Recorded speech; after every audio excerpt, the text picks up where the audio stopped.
Hey guys, happy new year and welcome back to the channel. My name is Faith and this is Faith's Pulse. I'm a Nigerian living in Brisbane, Australia, and on this channel I share content about meaningful living, travel, and of course living tips here in Australia. If you've looked around and you like what you see, please do be able to subscribe to the channel. That way you're notified when there's a new video. And to the returning subscribers, thank you so much for your support. I see it and I truly appreciate you guys for it. So on the channel today, I'm thinking that we should go a little bit light. So instead of talking about like Australia and the fun places you can visit, I'm thinking that we should do something that reminds us of what's really important. So I'll be sharing 6 meaningful things that we should be doing at the beginning of every month. I hope that it helps us reflect and make good choices, and of course be mindful as we start 2022. So if you want to know what these tips are, definitely keep on watching.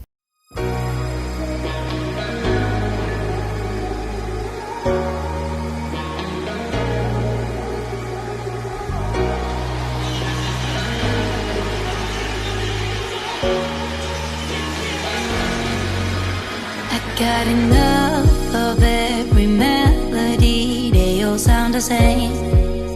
Yeah. For my broken heart, no remedy, but maybe if you stay, we can get away with it. 'Cause you make me love my imperfections, answer all my.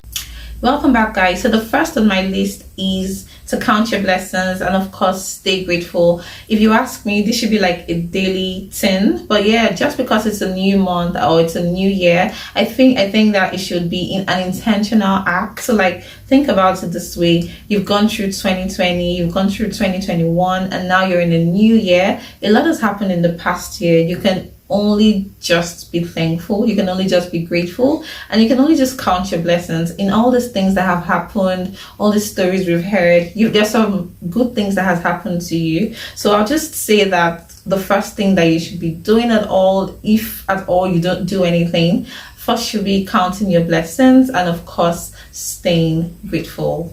The next thing I would say is to write down your goals, write down the plans you have. There's something about writing things down on paper and being able to see it either every morning or every day or as often as you open your notepads or your journals or whatever it is you're writing. It really helps you remember what needs to be done. So I'd advise that at the beginning of every month, or since it's the beginning of the year, write down those things that are important to you as an individual, as a partner, or as a mom, or as a dad. Just have goals for different things. I always prefer that you break things into smaller groups or into smaller units so that you're able to, set daily targets and achieve them gradually. So yeah, make sure you're writing down those goals and those plans.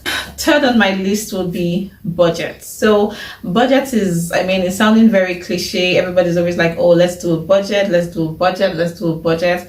Guys, you don't have to have like $1 million or $1 million naira in the bank before you start to budget. It could be as little as 5,000 naira or whatever it is you have, or whatever currency it is you're using. Just make sure you have a budget, have a way or have a means of tracking your daily expenses. I have an app which I use which is called Money Manager. I'm going to put the picture on the screen so that you can download it if you're looking for something to help you. Budgeting doesn't have to be like really extreme. It's just for you to be intentional about what you're spending on, know how much you're spending on, either gift items or taking yourself out daily or on transportation. It just helps you, know what you should cut down on. So if there's something that's not necessary, maybe like a subscription that you have on Netflix or whatever it is. If you have YouTube, you can always substitute for Netflix, and that's what I always used to, tell myself, okay, Faith, you don't really need Netflix at the moment. But yeah, budgeting is very important. So I'd advise that you, of course, make a track or make a list of things that you use and know how much is going into what areas of your daily activity. So the next on my list, which is probably one of my favorites, is to declutter. Guys, I feel like every month or at the beginning of the year, there's something in the house that you don't need, and we go out every day, we buy something that we probably think we need, but we then come back into the house and put it back in the cabinet, and it's there until the next year and we never use it. So guys, something I like to do at the beginning of every month is to declutter, from clothes to books to shoes to kitchenwares, kitchen utensils. Like, I always encourage that you declutter. Less clutter gives you lots of thinking space, guys. You don't know how much you're helping yourself when you have less clutter in your house. So if there's something you haven't done, make sure you're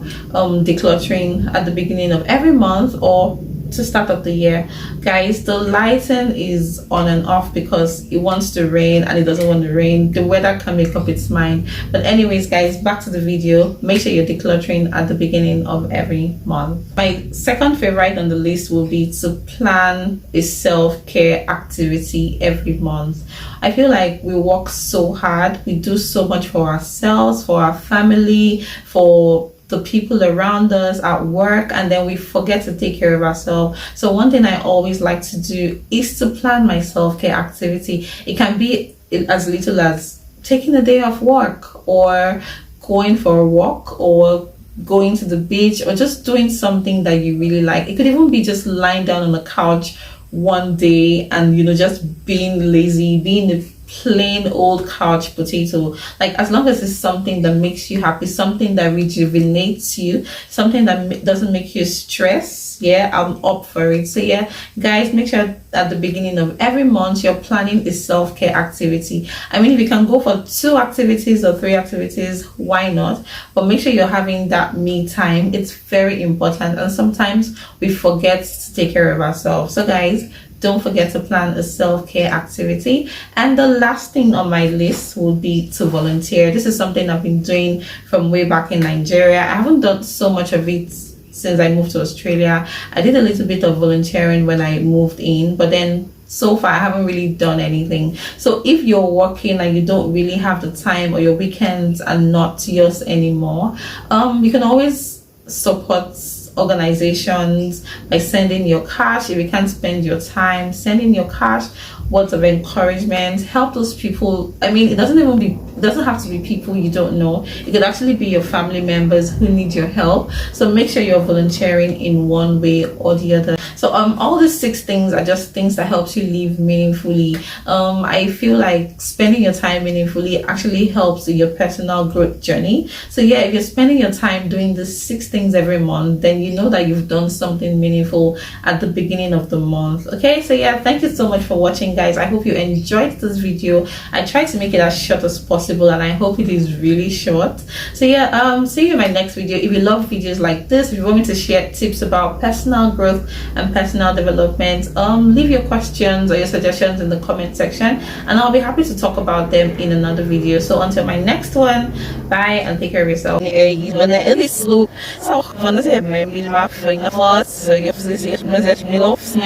Guys, so I promised that there's a huge channel update, and the news is that we've been accepted on the YouTube Partner Program. So Faith's Pulse is now part of the YouTube Partner Program, and I am super excited. We did it, guys. Thank you so much for all your support. I really do appreciate it. And to everyone who helped me during this journey, I mean, you guys are amazing. I try my best to keep in touch with you guys all the time, and you guys have helped me so much. The comments, the love, everything, I just appreciated. The views, thank you so much. And if there's a way for me to, of course, repay each and every one of you back, I'm sure I will. But I'm just going to keep hoping that we have a beautiful 2022 together. May everything that you need for this year to be perfect come your way. May lines fall in pleasant places for yourself and your family members, and of course we will see the end of the year in good health, and of course with lots of happiness and laughter and love. Thank you so much for watching, guys, and see you in my next one. Bye. Give it to me like